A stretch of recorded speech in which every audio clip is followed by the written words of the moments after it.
Are you really drinking coffee if you're not drinking it out of a breakfast all day coffee mug? I think not. Britney Spears is married, y'all. Congratulations. For the third time, she married her boyfriend, Sam Asghari. But it had a little hitch before they got hitched. As it were. Her first husband, if you recall, if you know your Britney Spears Arcania, there was a first husband before Kevin Federline, and his name is Jason Alexander, but not that Jason Alexander. If only. That would be so much more interesting. So Jason Alexander is some dude she met and married in Las Vegas, and they were married for like all of 55 hours. Yeah. He decided that he thinks he's still married to her or something. So he crashed the wedding at her house in Thousand Oaks. When you want to add another 10 seconds to your 15 minutes, you know. It's sad. It's sad. But the marriage went on. The wedding went on as planned. It was a star-studded extravaganza. Donatella Versace and Paris Hilton and Selena Gomez and Drew Barrymore and Madonna, of course. So anyone who's anyone was at Britney's wedding. The trailer for Black Adam is out. Heroes don't kill people. Well, I do. This is this DC comic extravaganza starring Dwayne Johnson as Black Adam. What do you know about this comic book character, Alonso? Okay, so in the comics, the character that the movie calls Shazam was known as Captain Marvel, which is obviously would be complicated for DCU at this point. But in the comics, Black Adam had been the Captain Marvel before the current Captain Marvel, like way back in ye old Egyptian times, but then at some point got arrogant and rebelled against the the old guy on the rock with all the god powers. I don't know what we're calling him now. Zeus? No, because Shazam is an acronym for the 6 different gods whose powers he's got. Solomon, Hercules, Achilles. Zeus is the Z, is it not? He's in the yes, but he's not the guy on the rock. Keep up. Anyway, in the comics, he's like, he used to carry the mantle, and now he's like the bad guy, but he's as powerful as Captain Marvel. So, one of his like greatest enemies. I assume this movie is probably going to Cruella him and kind of like, vindicate him and make him a good guy, because it's Dwayne Johnson, who has no interest, I'm sure, in playing anybody's villain. So never. It's too complicated. Yeah. So we'll see what that's like. Yeah. And our friend Jean-Michel Serrat directed this. Yeah, who was, a fun B-movie director when he was churning out, the more entertaining Liam Neeson movies like Unknown and Nonstop. But so far his work with The Rock has been Jungle Cruise, so that makes me a little less excited about this one, but we'll see. We now have a title for the Joker sequel. Are you pumped about this? Go on. Joker, Folie à deux. So would you call him Joker now? Bonjour, je m'appelle Joker. Bonjour, Joker. Oui, la plume de ma tante. Yeah.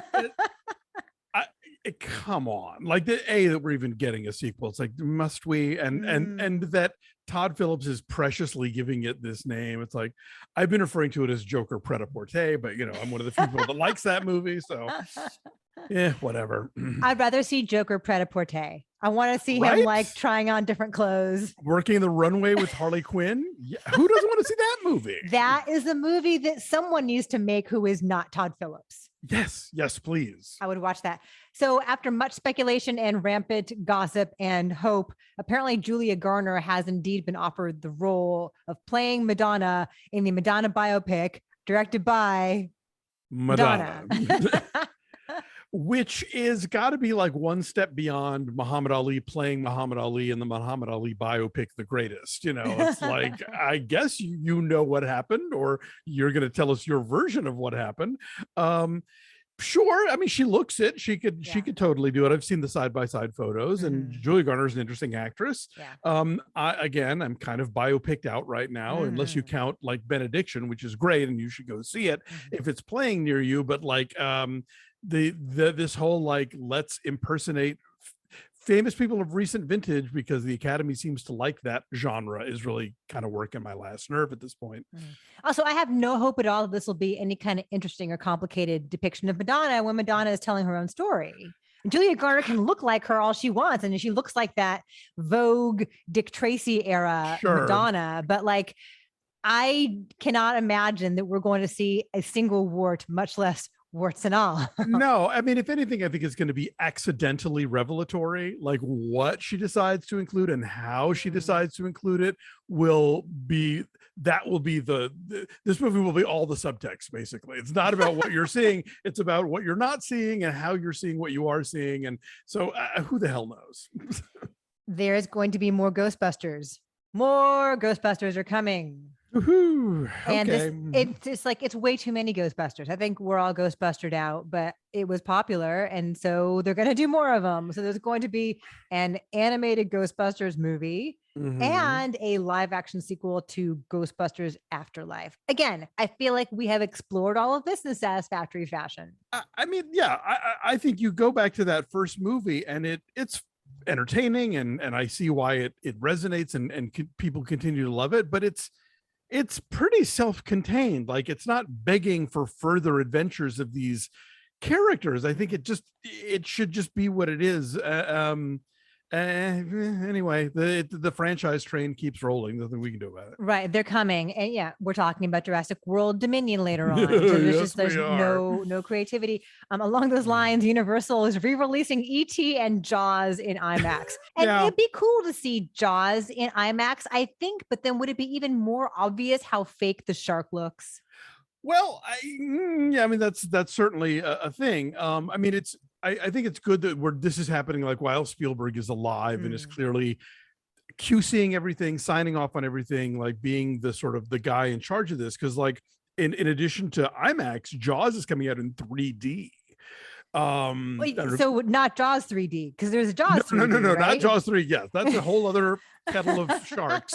No, they're putting out Jaws 1 in 3D. Anyway, that's in August. So right, we're getting into doldrums of summer movie season. You can go and see like the ultimate summer blockbuster. It's coming back out again. The Jennifer Lopez documentary debuted. It was the opening night film at Tribeca Film Festival. In case you have not heard of this is a movie about me, co-starring Jennifer Lopez. I'm surprised they didn't fly you into Tribeca. Right. I was busy. It's the end of school. Yeah, I got stuff to do. Of course. Who's going to take care of Baxter if I'm in the Bronx? You're right. Yeah. So sorry, Jenny. we're gonna review that. That comes out on Netflix on Tuesday. So I'm kind of dying to see it. So we'll talk about that. But I guess one of the revelations in it is that she was really angry that when she did the Super Bowl halftime show, which gives this documentary its title, that they made her share the stage with Shakira.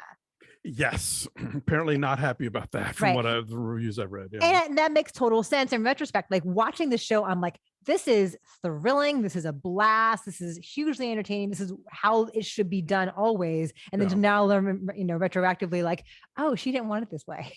That's interesting. But she trooped on anyway. She's a pro. The Foo Fighters are doing a couple of concerts to honor Taylor Hawkins. They're a drummer who died earlier this year. We never talked about Taylor Hawkins because I was out of town when that happened, and then we just didn't catch up with it. But shocking, and he was hilarious and beloved and enormously talented. They're playing 2 shows in September, one at Wembley in London and one here at the Forum in LA. Rebel Wilson has come out in an Instagram post. Ooh. She has a girlfriend and she's in love. All right. Good for her. Look, she and Matt Lucas were, sharing a house for years. So like, I hope that helped her sort of get comfortable with the idea of, same-sex relationships and talking about them and being public about them and, wishing her all the happiness. Yeah, she's happier than she's ever been. She's finally found, she thought she was looking for a Disney prince, but apparently she was looking for her Disney princess all along. And we have merch in case you guys had not heard, if you haven't noticed, on our YouTube channel, in case you would like a breakfast all day coffee mug. Are you really drinking coffee if you're not drinking it out of a breakfast all day coffee mug? I think not. We have hoodies and t-shirts and a tote bag and a little doggy neckerchief that Baxter will wear proudly. So we'll put a link to that in the description, and you can go find our stuff there and tell your friends that you are a fan of our show and we appreciate having you around. And finally, today is would have been the 100th birthday of the great Judy Garland. Favorite Judy Garland movie? Go. Oh my God. I mean, Wizard of Oz is formative to me. It's so important. But of course, Her Star is Born is like meaty and significant. And so hard to pick. What would you pick? I also go with Star is Born immediately. That's just such a barn burner of a performance. If you get Criterion Channel, they're doing a huge retrospective and they got a bunch of her movies. And I believe also on HBO Max, you can find quite a few of them as well. So give a little bit of this weekend to Judy. She earned it.